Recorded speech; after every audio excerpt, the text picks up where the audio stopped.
علامہ صاحب سے پوچھنا چاہتا ہوں، یہ ورڈ جو ہے اپنی ذات میں تھوڑا سا اختلاف رکھتا ہے. ڈاکٹر محسن نقوی صاحب ہمارے ساتھ پروگرام میں تشریف فرما تھے الف لام میم. انہوں نے کہا اسلاموفوبیا نام کی کوئی چیز ہے ہی نہیں. اسلام سے بھلا کسی کو کیا ہے اختلاف ہو سکتا ہے؟ اسلام دین فطرت ہے. یہ مسلم فوبیا ہے، اس کی ڈیفینیشن ہی غلط ہے، اس کو غلط نام سے ملایا گیا ہے. آپ کیا کہتے ہیں؟ بڑی معذرت کے ساتھ آپ نے نام لے دیا، لیکن میں کسی شخصیت سے اختلاف نہیں کرنا چاہ رہا، میں اس ٹوٹل بات سے اختلاف کرتا ہوں.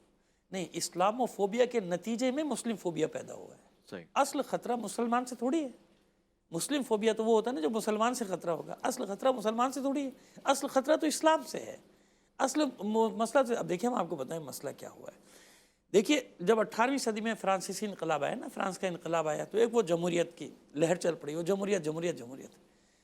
اگر یہ الگ بات ہے کہ آج بھی جمہوریت، جس ملک کی جمہوریت ہے اس کی اپنی ڈیفینیشن ہے. ہمارے یہاں بھی ماشاءاللہ اپنی ڈیفینیشن ہے.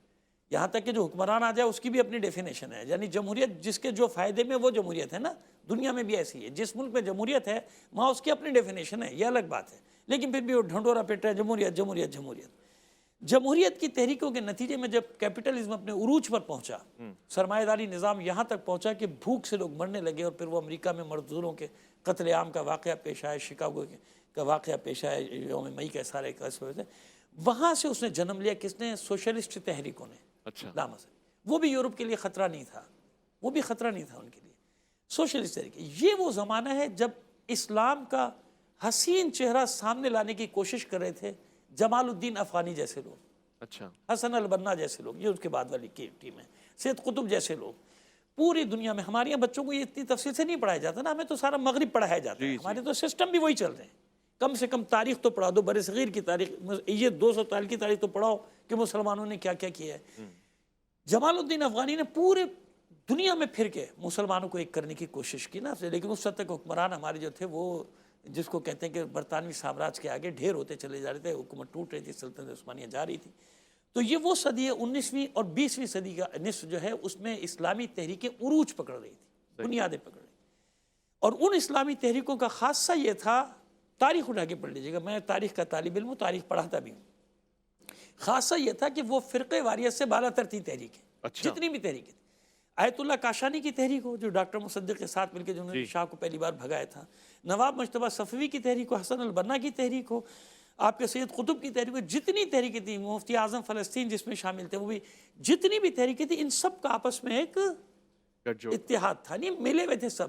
اور ایک میں نام ذہن میں آ جائے گا میرے بھی چلتے چلتے، ایک بین الاقوامی تنظیم بنی ہوئی تھی جو پوری دنیا کے مسلمانوں کو ایک جگہ جمع کی ہوئی تھی، علماء. تو یہ پوری دنیا میں ایک تحریک. وہاں سے پھر ان کو یہ خطرہ ہوا کہ سوشلزم سے بھی بڑا خطرہ اسلام ہے. اچھا. اگر یہ سسٹم آ گیا تو سوشلزم اور جو ڈیموکریسی کا ہم نے یہ شربت پلایا ہوا ہے، مغربی شربت جو پلایا ہوا ہے لوگوں کو، وہ اس سے جناب یہ سارا ختم ہو جائے گا، برباد ہو جائے گا. ان کے پاس ایک سسٹم ہے، مضبوط سسٹم ہے. وہاں سے یہ ساری لڑائیاں شروع ہوئی. اسلاموفوبیا کا آغاز ہوتا ہے وہاں سے. مسلمانوں میں دہشت گردی کا کیا تصور؟ مسلمانوں نے کہاں دہشت گردی کی؟ جتنے دہشت گرد بنائی گئی ہیں تنظیمیں، کس نے بنائی ہیں؟ مسلمانوں میں بھی اگر اس چیز کو لایا گیا، ایک پلانٹڈ اس کے ذریعے سے لایا گیا نا، مسلمانوں کے ساتھ تو دہشت گردی ہوئی. 18ویں صدی، 19ویں صدی، 20ویں صدی، قتل عام کر کے، کھوپڑیوں کے مینار تعمیر کر کے، شہروں کو جلا کے، شہروں کو برباد کر کے. خلافت عثمانیہ ایسے تو نہیں ختم ہوئی نا، کتنے قتل و غارت گری کے بعد ختم ہوئی ہے. فلسطین میں کس نے قتل و غارت گری کی؟ مسلمانوں نے کہاں کی؟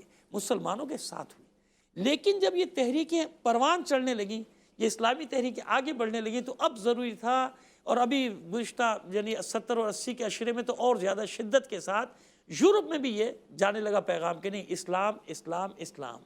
اسلامی تحریک جو اسلامی انقلاب آئے تھے ان کی وجہ سے عرب ممالک میں بھی لوگوں میں بیداری پیدا ہوئی. جب بیداری کی تحریکیں پیدا ہوئی تو انہی نے اس کو کنورٹ کرنا چاہا. تو ظلم یہ ہوا کہ ہماری تحریکیں تو کے ہاتھوں میں تو ملک نہیں تھے، ملک تھے ان حکمرانوں کے ہاتھوں میں جن کی طرف مفتی صاحب نے اشارہ کیا ہے. وہ حکمران تھے ان کے کاسالیس، ان کے بوٹ پالش کرنے والے حکمران تھے. ان سے ہماری جانی نہیں چھوٹ رہی کسی طرح سے. لہٰذا کیا ہوا، ان حکمرانوں کے ذریعے سے ان تحریکوں کو کچلا گیا، دبایا گیا. اس کے لیے ایک کارڈ یہ استعمال کیا گیا کہ ایک گروہ کو تیار کیا گیا جس گروہ کے سرغنوں کے بارے میں ہمیں یہ بھی نہیں معلوم کہ وہ مسلمان بھی تھے کہ نہیں تھے، مسلمان بھی ہیں یا نہیں ہیں. لارنس آف عربیہ کون تھا؟ کرنل لارنس کون تھا؟ کیپٹن ہیمفرے کون تھا؟ سمجھ میں آ رہی ہے بات؟ آج بھی وہی کھیل کھیلا گیا. وہ دہشت گردی اس لیے کروائی گئی تاکہ اس کے مقابلے کے لیے اس کو کچلنے کے لیے پوری دنیا میں اس کو کھڑا کیا جائے. تو اس دہشت گرد گروہ کے خلاف جو یہ کر رہا ہے کارروائی، کیا آپ نہیں ہیں، کیا میں نہیں ہوں؟ جیسے وہ کہتے ہیں کہ ہم ان کے خلاف ہیں، جیسے مفتی صاحب نے اشارہ کیا کہ نہیں وہ پورا یورپ ان کا حامی نہیں، تو پورا اسلام کا حامی ہے، پورے مسلمان کا ان کے دہشت گردوں کے حامی ہیں جو دہشت گردی کر رہے ہیں. تو یہ ایک ڈرامہ رچایا گیا بین الاقوامی سیاست کو کنٹرول کرنے کے لیے کہ ان کو دہشت گرد شو کر کے. فلسطین میں دہشت گردی کون کر رہا ہے؟ ہمارے ساتھ ہو رہی ہے، ہم کر رہے ہیں. یمن میں کون کر رہا ہے؟ سیریا میں کون کر رہا ہے؟ شام میں کون کر رہا ہے؟ لبنان میں کون کر رہا ہے؟ ہمارے ساتھ تو ہو رہی ہے دہشت.